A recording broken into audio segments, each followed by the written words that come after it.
Kamala Harris is having to bring out these sort of arguments of last resort. The arguments of last resort are the ones that Joe Biden was using. So Joe Biden ran his entire campaign on, it's not that I'm a good president. It's just that you can't vote for Donald Trump because he's a danger to the republic. That was his campaign of last resort.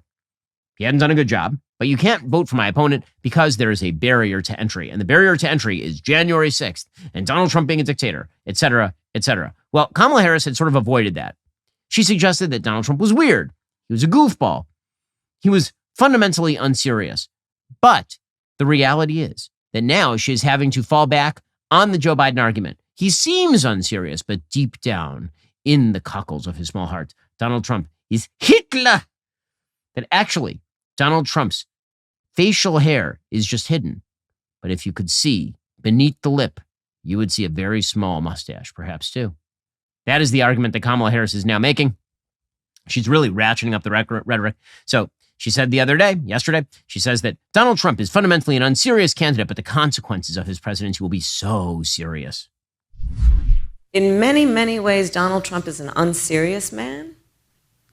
But the consequences of him being president of the United States are brutally serious. There are things that he says that will be the subject of skits and laughter and jokes.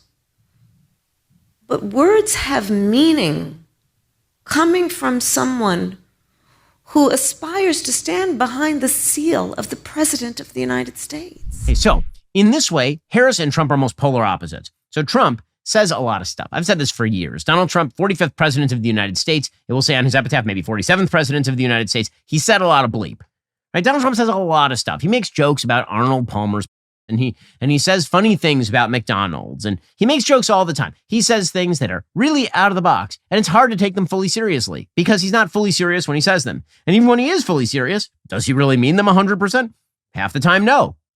But his actual policy is quite serious. That has always been the gap for Donald Trump, is that his image is sort of buffoonish and goofballish, but his actual policy, his hard-nosed actual policy accomplishments are quite real, namely a functional economy, growing innovation, low inflation, a foreign policy record that is second to none in the annals of American history, no major foreign wars, new peace deals in the Middle East, intimidation of our enemies, strengthening our alliances, particularly in the Middle East. And despite all of the talk about how he weakened our alliances with NATO, that's actually not true.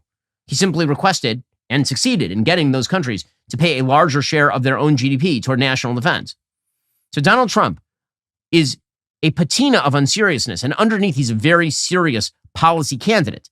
That is why he is running the way he's running in this election. Kamala Harris is precisely the opposite. She tries to pose as serious, but underneath it is a deep unseriousness. Underneath this facade of serious politician who's talking to you about the context of the world in which we consider the issues that affect our lives in ways that we cannot yet imagine. Beneath that facade is total emptiness. She's a shell of a politician, and below it is just a vacuum. Kamala Harris's policies are terrible. They're just awful. This is a big election. Let me tell you, there's a lot at stake. If Kamala gets into office, well, it's like throwing gas on a dumpster fire that's already visible from space. Here's what you can do. Protect your savings by diversifying right now into gold from my friends at Birch Gold. That is correct. For millennia, gold has stood firm in the face of greedy governments, economic upheavals, and global strife. It can now protect you. Birch Gold will help you convert an IRA or 401k into an IRA in physical gold. The best news, it doesn't cost you a penny out of pocket. Think about this for a second. In the past 4 years, while the buying power of the US dollar has been declining faster than CNN's ratings, the price of gold has increased 40%. That is not a coincidence. So here's what you need to do. Text Ben to 989898. You'll get your free info kit on gold. Then you can diversify. As the exclusive gold partner of the Daily Wire for the past 8 years, you can trust Birch Gold as I do to protect your savings. Don't wait for the election results to start thinking about your financial future. Text Ben to the number 989898 for your free info kit today. Then ask them all your questions, feel comfortable, and then start investing with Birch Gold. Text Ben to the number 989898 to get started today. I think that she actually has a problem on her hands here, because every day she betrays that there ain't nothing there. There's just nothing there. Yesterday, for example, she was doing a presser. She couldn't even call on the reporters herself. Her campaign has to stage manage her the way they were stage managing Joe Biden. Here she was yesterday. You'll actually hear one of her campaign aides, calling out the reporters because she can't do it herself. On some issues, we just have to all be Americans and put party aside. We're going to go to Colleen at the AP. Hi. We have time for one more. Andrea at Reuters. Right here. Hi. Well, why are her aides calling out the reporters? Why isn't she doing it? Because she's not capable. In fact, we are now learning that she has reduced her time on the campaign trail, according to Breitbart. Instead, she's opting to prepare for an interview with NBC and a CNN town hall. Now, these are not things you have to take time off from the campaign trail to do. They're not. These are not things that require extra time off. It's one thing to say I'm taking 2 days off to prep for a debate because I have to study my opponent's moves. I need to do a sort of lightning round with somebody playing Donald Trump. Okay, understandable. I get it. But I'm sorry. An interview with NBC means you have to take time off the trail. You don't take 2 days off the campaign trail in closing time to prep for an interview with NBC News, which has been overwhelmingly favorable to you because you blew it with Bret Baier on Fox News. A CNN town hall. Why do you have to? How do you prep for that? What does that prep look like? But here's the thing about Kamala Harris. She has to prep for everything. The reason that the left is so all-fired mad because Donald Trump went to a McDonald's is because when Donald Trump went to a McDonald's, he was very comfortable in his own skin. It's not that Donald Trump was masquerading as a worker at McDonald's. It's that he was showing respect to people who work at McDonald's and people who eat at McDonald's, and he likes those people. Kamala Harris is the kind of person who literally had to be prepped by her staff to do a small donor dinner. They had to put like a fake dinner together so she could learn to speak with humans without downing an entire bottle of rosé.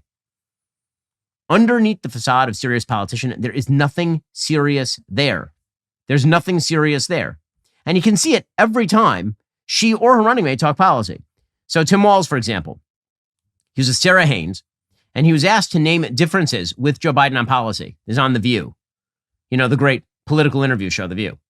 Sarah Haynes asked him, so how are you guys different from Joe Biden? He ain't got nothing. There's nothing there. Can you point to a policy decision over the last 4 years that you and the vice president would have handled differently from President Biden? Well, I think this expansion on Medicare is something that I wished would have been proposed sooner. But look, they're tackling the issues that they needed to. They came out of a pandemic that Donald Trump had left a mess for, an economy with supply chains that were broken. Really? So it said nothing. You got nothing. You got zero. Zip zilch. So what policy proposals does she have that are so astounding and wonderful? Well, apparently she wants to raise the minimum wage. We haven't heard this one before. She's going to raise the federal minimum wage. Here we go. This is her big policy proposal.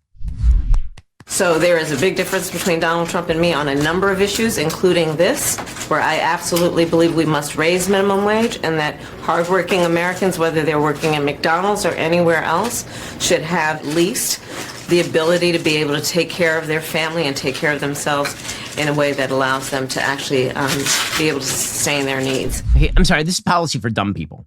You know how many people in the United States are paid the actual federal minimum wage? The actual federal minimum wage? 1 million workers in the United States. 1 million.